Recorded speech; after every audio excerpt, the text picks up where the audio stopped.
जय हिंद साथियों, आप सभी लोगों का आपके अपने YouTube channel unique classes with Sonu channel में तहे दिल से स्वागत है। इस वीडियो में हम लोग पढ़ेंगे इतिहास के 10 चैलेंजिंग प्रश्न के लिए। तो ये 10 चैलेंजिंग प्रश्न आपके लिए हैं। आइए देखते हैं कि आप 10 में से कितना स्कोर कर पाते हैं। ये सभी के सभी प्रश्न इतिहास के रहेंगे।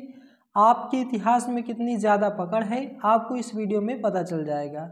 तो यदि आप 10 में से 8-9 क्वेश्चन अटेंड करते हैं तो आपका बहुत अच्छा ही स्कोर है। तो आइए स्टार्ट करते हैं। पहला प्रश्न से 1776 ईस्वी में प्रकाशित कानूनी पुस्तक एक कोड ऑफ जेंटू लॉज पहले किस नाम से जानी जाती थी? Option A Mahabharat, option B Arthashastra, यहाँ पे ब्रश ले लेते हैं, option C Atharvaveda, option D Manusmriti. तो जल्दी से बताएंगे कौन सा ऑप्शन करेक्ट हो जाएगा। तो यहाँ पे आपका करेक्ट आंसर हो जाएगा ऑप्शन नंबर डी। तो आपको कमेंट भी करते चलना है कौन सा आपका मतलब कितने स्कोर हुए हैं। आपका 10 जब कंप्लीट हो जाएंगे तो आप अपना स्कोर कमेंट बॉक्स में कमेंट करेंगे, वो भी क्लास के ख़त्म होने के बाद में। नेक्स्ट प्रश्न है हमारा 1904 में अर्ली हिस्ट्री ऑफ इंडिया नाम से प्रकाशित पुस्तक में प्राचीन भारत का पहला सुव्यवस्थित इतिहासकार तैयार किया गया था, किस इतिहासकार द्वारा लिखी गई थी? Option A Max Muller, option B Vincent Arthur Smith, option C Wilkinson, option D Emmanuel ने।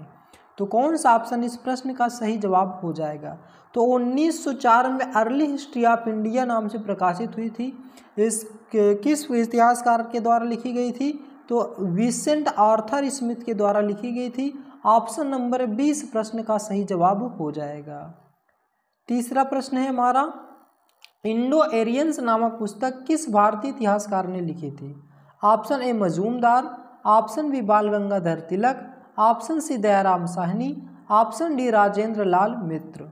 तो कौन सा ऑप्शन इस प्रश्न का सही जवाब हो जाएगा? तो इस प्रश्न का सही जवाब हो जाएगा option number D Rajendra Lal मित्र ने। तो इंडो एरियंस नामक पुस्तक के किस भारतीय इतिहासकार ने लिखी थी?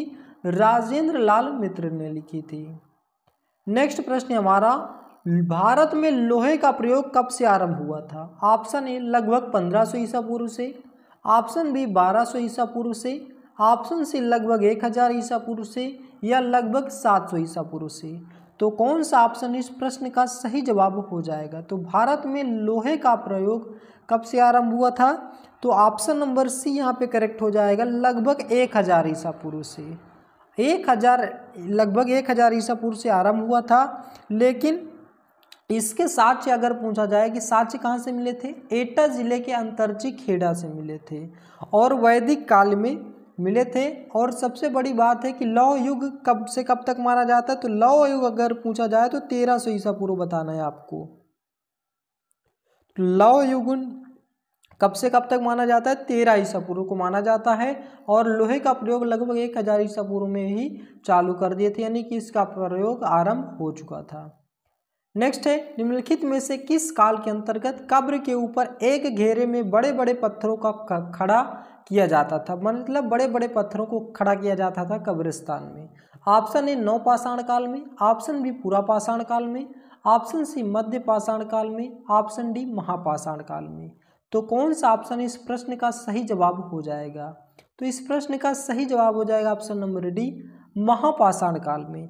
महापाषाण काल की बात करें तो जो हो औजार हो गए, हथियार हो गए, मिट्टी के बर्तन हो गए, यानी कि जिनको जो पसंद थे सबसे ज़्यादा उनको उनके शव के साथ क्या किया जाता था? दफना दिया जाता था। तो ये ऑप्शन नंबर डी इस प्रश्न का सही जवाब हो जाएगा। नेक्स्ट प्रश्न हमारा कागजी मुद्रा का अध्ययन क्या कहलाता है? ऑप्शन ए मुद्रा शास्त्र, option B exonumia, option C notaphily, option D में से कोई नहीं। तो कौन सा ऑप्शन इस प्रश्न का सही जवाब हो जाएगा? तो मुद्रा शास्त्र किसका अध्ययन किया मुद्रा शास्त्र के अंतर्गत क्या करते हैं? सिक्कों का अध्ययन करते हैं, यानी कि मुद्रा का अध्ययन करते हैं। प्रतिभूतियों का अध्ययन किसके अंतर्गत करते हैं? तो प्रतिभूतियों का अध्ययन स्क्रिप्टोफिली के अंतर्गत करते हैं। और यदि बात किया जाए तो कागजी मुद्रा का अध्ययन किसके अंतर्गत करते हैं, तो ये हम नोट फिली के अंतर्गत करते हैं। ऑप्शन नंबर सी इस प्रश्न का सही जवाब हो जाएगा, तो ये आपको याद रखना है। नेक्स्ट प्रश्न हमारा, निम्नलिखित में से किस मध्यकालीन शासक ने अशोक के अभिलेखों को दिल्ली मंगाया था, मतलब कौन से शासक थे मध्यकालीन के जिसने अशोक के अभिलेखों को दिल्ली मंगाए थे। मोहम्मद बिन तुगलक, फिरोज शाह तुगलक, अकबर, औरंगजेब। इसका तो आप आसानी से कर पाएंगे, तो कौन सा ऑप्शन करेक्ट हो जाएगा। इस प्रश्न का सही जवाब हो जाएगा option number B, Firoz Shah Tughlaq. Firoz Shah Tughlaq ने अशोक के अभिलेखों को कहाँ मंगवाए थे, दिल्ली मंगवाया था। और ये किस शताब्दी में, 14वीं शताब्दी में मंगवाया था। और यहाँ पे याद रखना है इसको, क्या फिरोज शाह तुगलक को दो शिलालेख मिले थे। पहला शिलालेख कहाँ से मिला था, मेरठ से मिला था, और दूसरा शिलालेख इसको हरियाणा से मिला था। हरियाणा के टोपरा अभिलेख से, टोपरा नामक स्थान से मिला था, जिसे क्या किया था, इसने दिल्ली मंगवाया था। नेक्स्ट प्रश्न हमारा, निम्नलिखित में से किस अभिलेख का संबंध खारवेल से है। प्रयाग प्रशस्ति अभिलेख, या हाथी गुम्फा अभिलेख, या ग्वालियर अभिलेख, या ऐहोल अभिलेख। तो कौन सा ऑप्शन इस प्रश्न का सही जवाब हो जाएगा, तो इस प्रश्न का सही जवाब हो जाएगा ऑप्शन नंबर बी, हाथी गुम्फा अभिलेख। तो खारवेल का संबंध किससे, किस अभिलेख का संबंध खारवेल से है, तो हाथी गुम्फा अभिलेख से है। नेक्स्ट प्रश्न हमारा 9वां, ऐतिहासिक अध्ययन की कितनी शाखाएं पुराणों की विषय वस्तु बनती हैं। Option A 7, option B 4, option D 8, option D 5। तो कौन सा ऑप्शन इस प्रश्न का सही जवाब हो जाएगा। यहाँ पे आपका करेक्ट आंसर हो जाएगा ऑप्शन नंबर डी 5। वो कौन कौन से हैं वो भी आपको याद रखना है।